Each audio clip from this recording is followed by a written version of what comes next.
ناظرین کرام، موت کے وقت انسان کے پاس کتنے فرشتے آتے ہیں اور جو فرشتہ روح نکالتا ہے وہ فرشتہ اس مرنے والے سے کیا کہتا ہے؟ دیکھیے، جب کوئی بندہ کسی کے انتقال کا وقت قریب آتا ہے اور کسی شخص کا وقت پورا ہو چکا ہوتا ہے تو اس کے پاس جو فرشتہ روح نکالنے کے لیے آتا ہے وہ روح نکالنے والا فرشتہ تو صرف ایک ہوتا ہے، جس کو حضرت عزرائیل، حضرت ملک الموت کہا جاتا ہے۔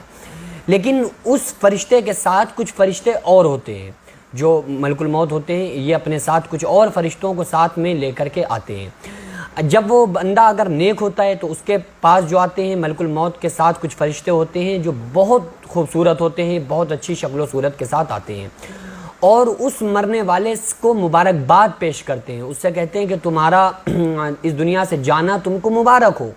اور کیونکہ اب تمہارا جو آنے والا وقت ہے وہ تمہارے دنیا میں کرنے کی تمہیں اب اس کا اجر ملے گا، اور اب تمہاری لائف بہترین لائف ہونے والی ہے، کیونکہ تمہارے لیے قید خانہ تھی، ابھی تم دنیا سے جا رہے ہو، اب اللہ سے ملاقات ہوگی، تمہارے لیے قبر کو سجایا جا چکا ہے، تمہارے لیے قبر کے اندر بہترین بستر لگایا جا چکا ہے، جنت کی کھڑکیوں کو کھولا جا چکا ہے، قبر تمہاری منتظر ہے، جلدی چلو اور اپنے رب سے، حقیقی رب سے جا ملو۔ تو یہ اس قسم کے مبارکباد پیش کرتے ہیں وہ فرشتے، اور بہت اچھی شکل و صورت میں آتے ہیں۔ لیکن اگر کوئی برا بندہ ہوتا ہے اور برے بندے کے پاس جب حضرت ملک الموت آتے ہیں تو ان کے ساتھ بھی کچھ ایسے ڈراؤنے فرشتے آتے ہیں کہ اگر ان فرشتوں کو اور دنیا والے دیکھ لیں تو ان کے کلیجے پھٹ جائیں اور وہ بے ہوش ہو جائیں، اور اگر موت متعین نہ ہو چکی ہوتی تو ہر انسان جب اس کو دیکھتا تو فوراً اس کی شکل و صورت دیکھ کر مر جاتا۔ لیکن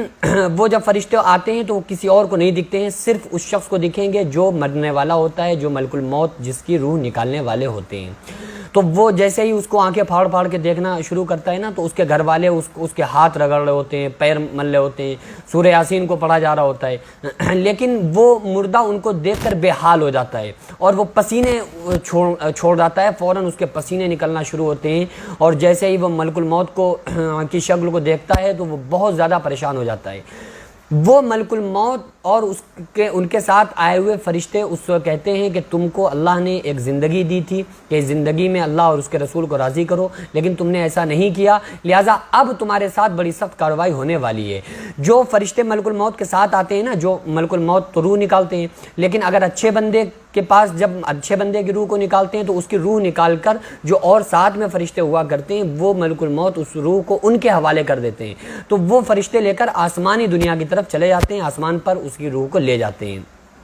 برا بندہ ہوتا ہے تو برے فرشتے ساتھ میں آتے ہیں ملک الموت کے، تو ملک الموت روح نکال کے ان کے حوالے کر دیتے ہیں، تو وہ فرشتے بڑی بے رحمی کے ساتھ اس بندے کی روح کو آسمانی دنیا کی طرف لے جاتے ہیں، اور لے جانے کے بعد اس کے ساتھ بڑا خطرناک برتاؤ، بڑا خطرناک بیہیو کیا جاتا ہے، اور جیسے ہی اس بندے کی، چاہے وہ نیک ہو یا بد ہو، اس کو قبر کے اندر رکھا جاتا ہے، اس کی روح کو اس کے جسم کے اندر فوراً داخل کر دیا جاتا ہے، اور پھر اس کے بعد جو عالم برزخ کا جو معاملات ہیں اس کے اوپر نافذ کر دیے جاتے ہیں۔ قبر کے اندر پھر اس سے سوال و جواب کو شروع کر دیا جاتا ہے، اس سے جو آپ نے سوال سنے ہوں گے، تمہارا رب کون ہے، دین کیا ہے، اسلام کیا ہے، اس بارے میں جو سوال ہیں، اور تمہارے نبی صلی اللہ علیہ وسلم کے بارے میں کیا خیال تھا، یہ ساری سوالات اس سے ہوتے ہیں۔ بندہ نیک ہوتا ہے تو صحیح جواب دیتا ہے، اس کے لیے جنت کا بچھونا بچھا دیا جاتا ہے، جنت کی کھڑکیوں کو کھول دیا جاتا ہے، اور اگر کوئی برا بندہ ہوتا ہے تو فرشتوں کے جواب نہیں دے پاتا ہے تو ان کے ہاتھ میں بڑے بڑے ہتھیار ہوتے ہیں، اگر ایک ہتھیار پہاڑ پہ مارا جائے تو پہاڑ تحت الثری ساتویں زمین کے اندر چلا جائے، پھر وہ قیامت تک ان کے اوپر چلتا رہتا ہے۔ اس لیے اللہ تبارک و تعالیٰ نے جو زندگی ہم کو عطا فرمائی ہے، اس زندگی کو بہت ہی اچھی طرح سے اپنے نبی صلی اللہ علیہ وسلم کے بتائے ہوئے طریقوں پر عمل کرتے ہوئے زندگی کو گزار دیں تو انشاءاللہ تعالیٰ ہمارے لیے موت سب سے بہترین میسیج ہوگا، اور ہمارا اس دنیا سے جانے کے بعد کی جو ہماری لائف ہوگی، عالم برزخ کی جو زندگی ہوگی، وہ ہماری بہترین زندگی ہوگی۔